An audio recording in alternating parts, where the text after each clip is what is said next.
Susmita's audio multiverse presents Bibhutibhushan বন্দ্যোপাধ্যায়ের এমনই হয়। আমার ছেলেবেলায় কামার বাড়ি বলতে আমাদের গায়ে সাতু কর্মকারের বড় কোঠা বাড়িটা বোঝাতো। অন্য যেসব কর্মকার ছিল আমাদের বাড়ি, তাদের অবস্থা ছিল গায়ের আর 5 জনেরই মতো। কিন্তু ওদের ঘোড়ার গাড়ির কারখানা ছিল, কলকাতায় বাড়ি ছিল। আমাদের গরিব গায়ের লোকের চোখে স্বপ্ন। আমাদের কাছে ওদের বাড়িটা বছরের মধ্যে অধিকাংশ সময় চাবি বন্ধ থাকত। 1-8 মাসের জন্য সাতকড়ি কর্মকার স্টেশন থেকে ঘোড়ার গাড়ি করে বাড়ি আসতো। এই বাড়ি আসার কথাটা একটু বুঝিয়ে বলি। সাতকড়ি ও নিবারণ 2 ভাই। তারা বছরের মধ্যে 11 মাস কলকাতায় থাকে। বাধ্য হয়ে থাকতে হয় ব্যবসার খাতিরে। কিন্তু তারা যে এ গায়ের নামকরা রাশভারী অনেক লোকের চেয়েই বড়, সব বিষয়েই বড় লোক, এটা না দেখাতে পারলে গ্রামের লোকে বুঝবে কেন? কিন্তু তার অবসর মেলে না, মেলে বছরের মধ্যে মাত্র 1টি মাস। সুতরাং এই 1 মাসের মধ্যে চালে চলনে, পোশাকে পরিচ্ছেদে, আচারে ব্যবহারে গ্রামের লোককে চোখে আঙুল দিয়ে দেখিয়ে দেওয়াই চাই যে ওরা বড়লোক। কলকাতায় তাদের কি আছে কি না আছে গ্রামের লোক দেখতে যাচ্ছে না। ওরা বেশ তৈরি হয়ে আসতো বড় মানুষই দেখাবার জন্য।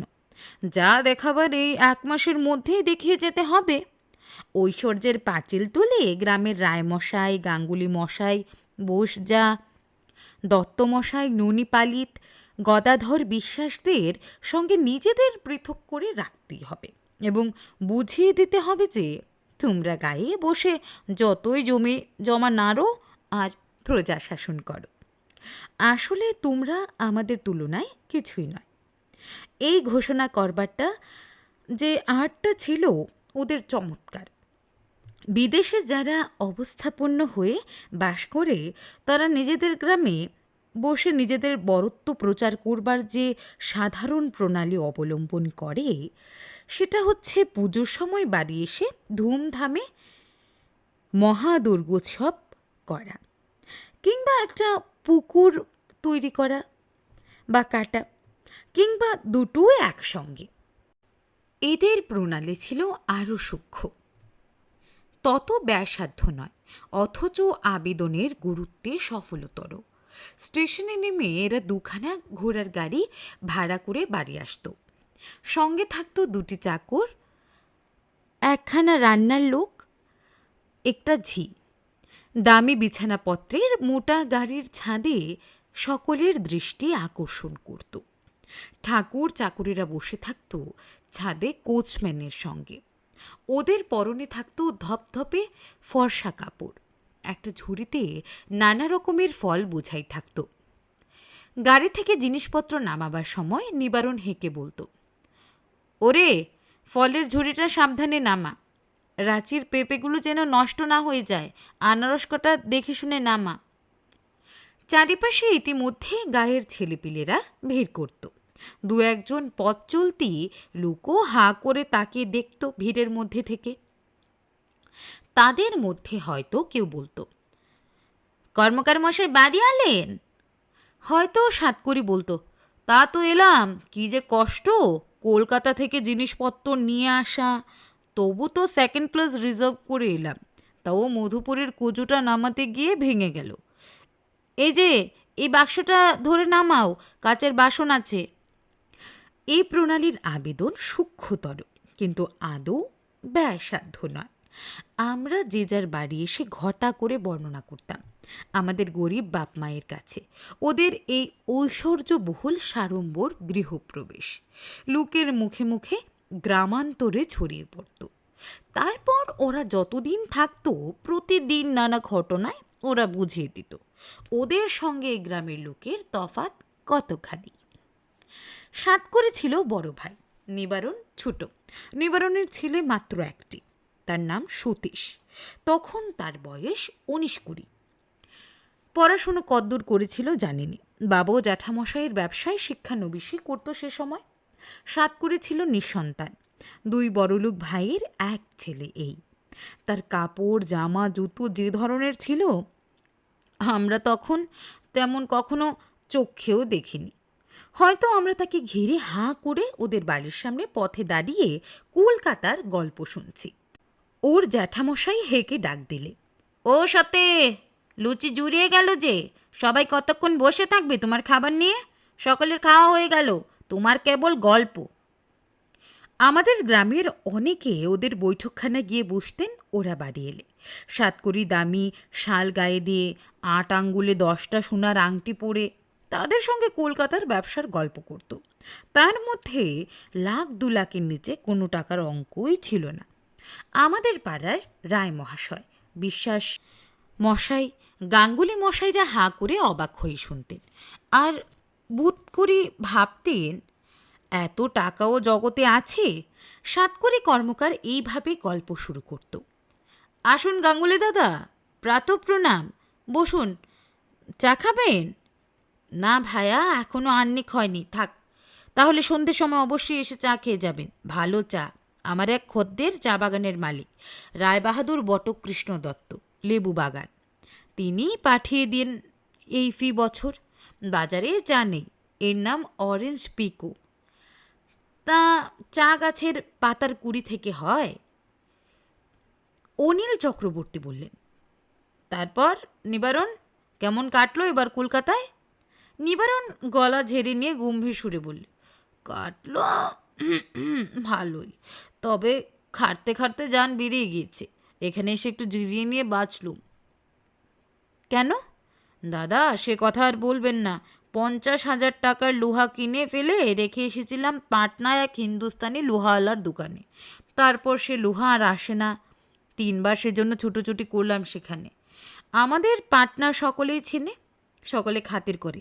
বাজারে বেরুলেই বলবে, আসুন বাবু। বাবু ছাড়া নাম ধরে কেউ ডাকবে না।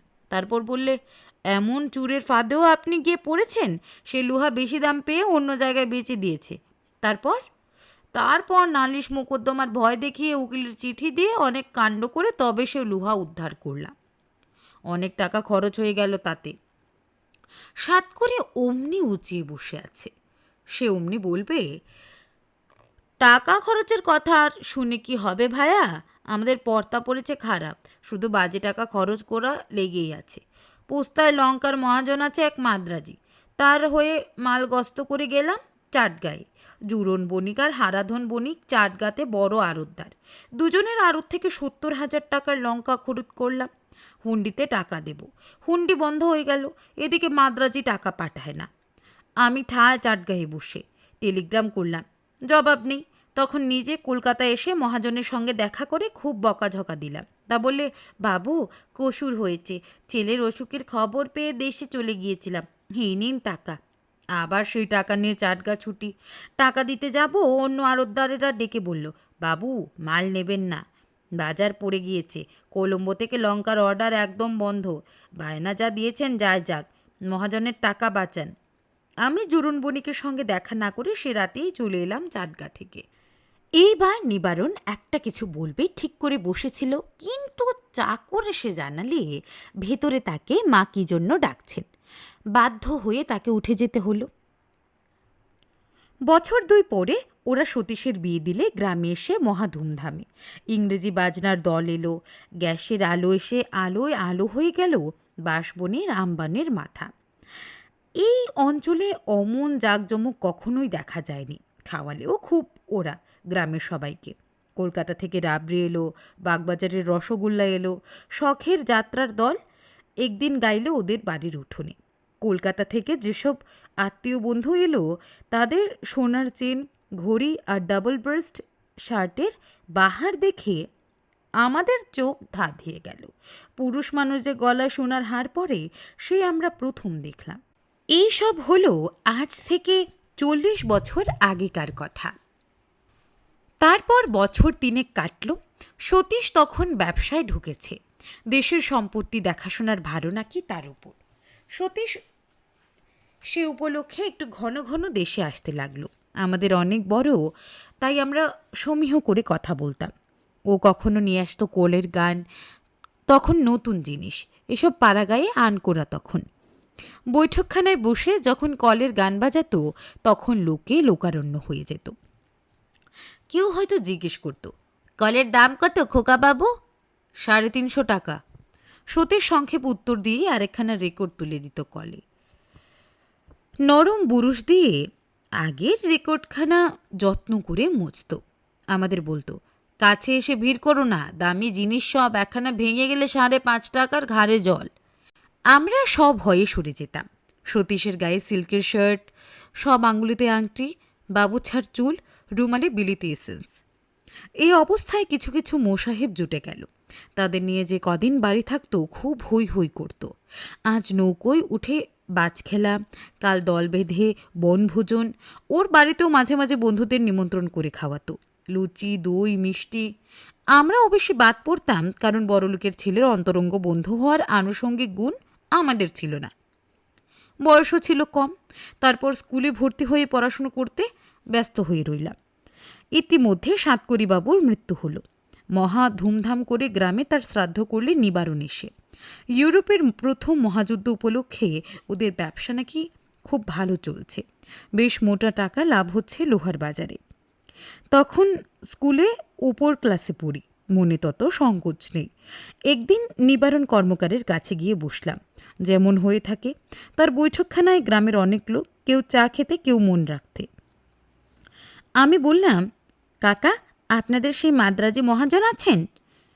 তিনি নেই, তার ছেলে এখন ব্যবসা দেখে। এই তো সেদিন বিয়ে হলো, 1.5 লক্ষ টাকা খরচ করে। 1.5 লক্ষ? সে কি আর এমন বেশি টাকা?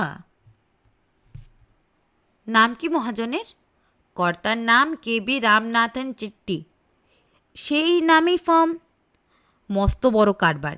ঝাল, হলুদ, তেঁতুল চাল এসব চালান দেয়। বোম্বে, কলম্বো, রেঙ্গুন আর সিঙ্গাপুরে ওদের ব্রাঞ্চ। আমি তো বড় ব্রোকার ওদের ফার্মের। এবছর 55,000 টাকার ঝাল কিনলাম পূর্ববঙ্গের মোকাম থেকে। আমি না হলে ওদের কাজ চলে না। ঝাল করিত আর কেউ করতেই পারে না, বড় শক্ত কাজ। সতীশকে লাগিয়েছি আমার কাজে, ওকে পাঠালাম দৌলত খা মোকামে। আমি রইলাম বরিশালে। মহাজন বললে, যত পারো কেনো। আমি টেলিগ্রাম করলাম, ঝালের বাজার এবার খারাপ, কিনবো না। 55,500 টাকার মাল কিনলাম বাপ বেটায়। আমাদের গ্রামের ভদ্রলোকেরা 55,500 টাকা এক জায়গায় কচিত কখনো দেখেছে, টাকার অঙ্ক শুনে শুধু হা করে চেয়ে থাকে। একদিন দেখি সাতকড়ি বৈঠকখানায় বসে লোকজনের মাঝখানে কি একটা নকশা বার করে সকলকে বোঝাচ্ছে। সেটা নাকি কলকাতার হবু বাড়ির নকশা। কটা ঘর হবে, কোথায় মোটরের গ্যারেজ হবে, এসব বোঝাচ্ছে সমবেত গ্রাম্য ভদ্রলোকদের। এইভাবে চলল ওদের কাজ আমার স্কুল ও কলেজের দিনগুলোতে। এরপর অনেক দিন কেটে গেল।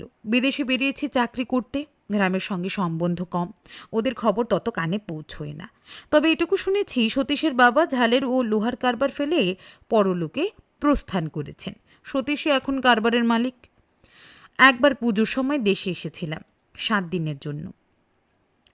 সতীশও সেবার এলো তার স্ত্রী পুত্র নিয়ে ঝকমকে এক নতুন মোটরে চড়ে কলকাতা থেকে। 6 দিন মাত্র রইল। দুজন কলকাতার বন্ধুও সঙ্গে এসেছে। খুব হইচই করলে। সন্ধেবেলা ওদের বৈঠকখানায় গেলাম। আমাকে দেখে বললে, আরে এসো এসো রামলাল, আজকাল কোথায় আছো? শিলিগুড়ি। ভালো আছো সতীশদা? চলে যাচ্ছে। গাড়ি নতুন কিনলে? হ্যাঁ, পুরনো অস্টিনখানা বেচে নতুন মডেলের নিলাম। এদের সঙ্গে আলাপ করিয়ে দিই। ইনি হচ্ছেন বাবু কৃষ্ণপদ কুণ্ডু, হাটখোলায় গদি আছে, মস্ত বড় লোক। আর এর নাম কুমুদবন্ধু সরকার, হাওড়ায় রাইস মিল আছে, বড় ধনী ওখানকার, 7খানা বাড়ি গঙ্গার এপারে। বন্ধুটি বিনয়ের সঙ্গে বলল, না না, শুনবেন না, ধনী না ইয়ে, ওসব বাদ দাও সতীশ, অন্য কথা পারো। চা চলবে? চাও খাবো না, খেয়ে এলাম, তোমরা বসো, আমি উঠি। আমি সেখান থেকে সরে পড়লাম, কারণ সে সময় বাড়ির মধ্য থেকে চা করে ডিশ ভর্তি খাবার নিয়ে এলে ওদের জন্য। সতীশ বারোয়ারির চাঁদা দিয়ে ক্যামেরা নিয়ে ছবি তুলে গ্রাম গুলজার করে ঝকঝকে নতুন মডেলের অস্টিন হাঁকিয়ে বন্ধুবান্ধবদের সঙ্গে খুব আমোদ করে বেড়ালে এই 5-6 দিন। 6টা দিনে 6 বছরের ফুর্তি উড়ালে। আমাকে বললে, একদিন জেগে হয়ে রামলাল আমাদের কলকাতার বাড়িতে। কবে যাব সতীশদা? 7 দিনের ছুটিতে এসেছি, আবার চলে যাব। তুমি কদিন আছো? আছি কই, একটা থিয়েটার খুলবো ভাবছি, তা নিয়ে বড় ব্যস্ত। অ্যাক্টর অ্যাক্ট্রেস ঠিক করতে হবে, অনেক কাজ। নতুন খুলবে? হ্যাঁ ভাই, আর্ট থিয়েটার। একেবারে নতুন জিনিস হয় যদি, তবে একটা নতুন জিনিস হবে। ঝাল হলুদ নিয়ে আর ভালো লাগে না, এবার অন্য পথ ধরব। আগের ব্যবসা একেবারে ছেড়ে দেবে? না, সেও থাকবে। বিখ্যাত অ্যাক্টর শরৎবাবুর নাম শুনেছ? তিনি হলেন আমার এই বন্ধু কুমুদের শালা। কুমুদকে দিয়েই তাকে নামাবো আমার থিয়েটারে। তোমাদের সেই মাদ্রাজি মহাজন আছে, তাদের সঙ্গে আমার একটু গুলমাল চলছে। জ্যাঠামশাই আর বাবাকে তারা খাটিয়ে নিত, সে মেঘদারে টাকা দিত না। আমার সঙ্গে তা তো চলবে না। বাবা জ্যাঠামশাই ছিলেন সেকেলে মানুষ, তারা অত শত বুঝতেন না। তা তো বটেই। আমি সিঙ্গাপুরের একটা ফার্মের সঙ্গে সরাসরি কারবার করবার চেষ্টা করছি। নিজে খরিদ করে অপরকে মুনাফা খাওয়াবো? বাবা জ্যাঠামশাইয়ের মতো অত সোজা আমি নই। তা তো বটেই। বড়লোকদের সঙ্গে মতভেদ তর্কাতর্কি আমাদের মতো গরিব লোকের সাজে না। অন্য কথা পারলাম, ও কথায় একটা জমি কিনেছে, সেখানে ফুল আর টমেটোর চাষ করবে। সেসব গল্প করলে এখানে লাগছে ভালো সতীশদা, কি বলো? আচ্ছা, বলতে পারো বিল পর্যন্ত মোটর চলবে এই বর্ষাকালে? না বোধ হয়, যাবে নাকি? যেতুম। দিন 2 পরে যথেষ্ট ফটো তুলে নতুন মডেলের অস্টিনে চড়ে বন্ধুবান্ধবদের সঙ্গে সতীশ চলে গেল কলকাতায়। আমিও চলে গেলাম আমার চাকরিস্থল শিলিগুড়িতে। এরপর প্রায় সুদীর্ঘ 18-19 বছরের পরে নানা দেশ ঘুরে নানা জায়গায় চাকরি করে আমি দেশে ফিরে এলাম। বাড়ি ঘর ভেঙে চুরে গিয়েছিল, কিছু কিছু মেরামত করে নিতে হলো। মাঝে মাঝে যে বাড়ি আসেনি তা নয়, সে খুব কম, বছর 2 বছর অন্তর। ইদানিং তাও আশা ঘুরত না। এসে দেখি সতীশ তার বাড়িতে আছে, কিন্তু এ কোন সতীশ? সে সতীশ আর নেই। তাকে প্রথম দিন বেলতলায় মাঠে দেখে চিনতে পারলাম না। হঠাৎ রুগা হয়ে গিয়েছে, বুড়ো হয়ে গিয়েছে, পরনে আতময়লা ছেঁড়া কাপড়, ময়লা গেঞ্জি। সতীশ বললে, কে? রামলাল? আরে বেশ বেশ, শুনলাম তুমি বাড়িতে আসবে। তোমার এরকম চেহারা হলো কেমন করে সতীশ না? একদিনে হয়নি, অনেক দিনে হয়েছে। তুমি অনেক দিন পরে দেখলে তাই নতুন লাগছে। এখানে আছো নাকি আজকাল? তা প্রায় 8-9 বছর বাড়িতে আছি। বড় কষ্ট পাচ্ছি ভাই, কঠিন হাঁপানি রোগ, সেই সঙ্গে লিভারের বেদনা। যখন ধরে তখন শেষ করে দেয়। এদিকে এসেছিলাম গরুটা খুঁজতে, তা পেলেম না, যেও সন্ধেবেলা। সতীশের খবর মাঝে মাঝে বিদেশে আমার কানে যে একেবারে পৌঁছয়নি তা নয়। শুনেছিলাম ওদের ব্যবসা নেই, কলকাতার বাড়ি বিক্রি হয়ে গিয়েছে, পাওনাদারেরা সব বেচে কিনে নিয়েছে, থিয়েটার করতে গিয়ে সব গেল। তবে সেই সতীশ যে একেবারে এমন অবস্থায় পৌঁছেছে তা বুঝিনি। রাসবিহারী মুখুজ্জের কাছে কথাটা বলতে রাসবিহারী বললে, ও কে? সতীশের কথা বলছো? এখনো কিছু বোঝোনি বাপু? সতীশের মা কি বউ তোমার কাছে যায়নি? কেন? ওই দেখো, আবার বলে কেন? ভিক্ষে করতে, নইলে পেট চলবে কি করে? বলেন কি, এত দূর হয়েছে? তা তো ভাবিনি। এখনো খবর পাইনি তুমি বাড়ি এসেছো, কাল সকালেই যাবে। আমরা তো বাপু বিরক্ত হয়ে গেলাম। বলি, নিত্যি দেয় কে আর নিত্য রুগী দেখে কে? ওর মা সব্যদা যাবে, চাল দাও, পয়সা দাও, তেল দাও। ওদের অবস্থা এমন কেন হলো? আবার বলে কেন? তা হবে না, বাপ জ্যাঠার পয়সাগুলো গোচালে থিয়েটার করতে গিয়ে বাড়িখানা গেল কলকাতায়, পাওনাদারেরা বিক্রি করে দিয়েছে যথাসব্যস্য, আর সব নিয়েওছে। এখানকার জমি জমক রোগ দিয়ে নিয়েছে। কবিকে ধানের জমি বুঝি আছে, তাও সারা বছরের ভাত হয় না তাতে। এখন চাই ফেলতে ভাঙা কুলো এই গায়ের ভিটে, আর যাবে কোথায়? তাছাড়া ও বাঁচবে না, কঠিন রোগ, পত্ত নেই, চিকিৎসে নেই। সতীশের বাড়ি সন্ধেবেলা গিয়ে বসতাম, প্রায়ই যেতাম। ছেঁড়া মাদুরে বসে হাঁপাতো। এই সময় নাকি হাঁপানির টান বাড়ে। আজ 10 বছর হলো সতীশ গ্রামে বাস করছে।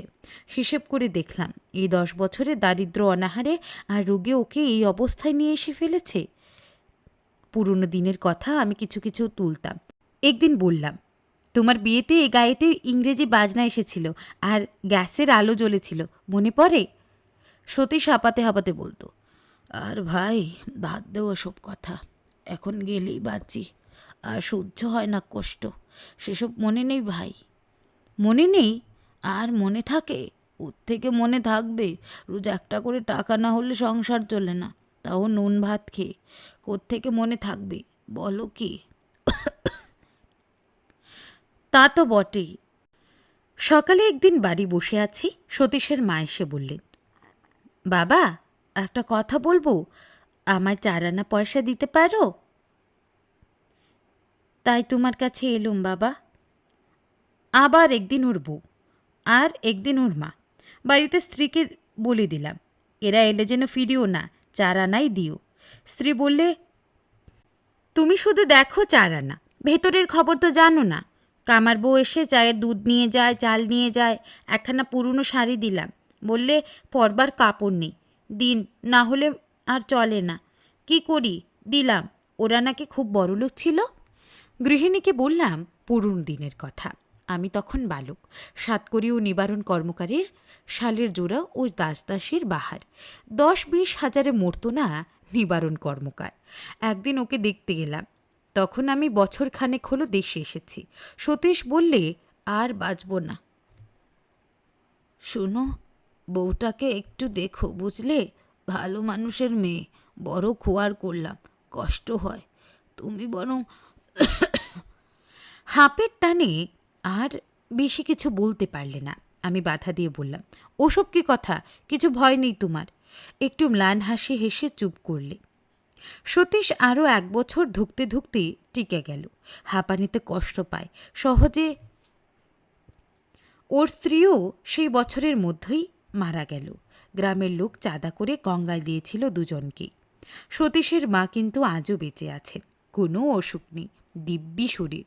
মুখুজ্জে বাড়ির বাসন মেজে আর ছোট ছোট ছেলে মেয়েদের রেখে সেখানে দুবেলা খেতে পান।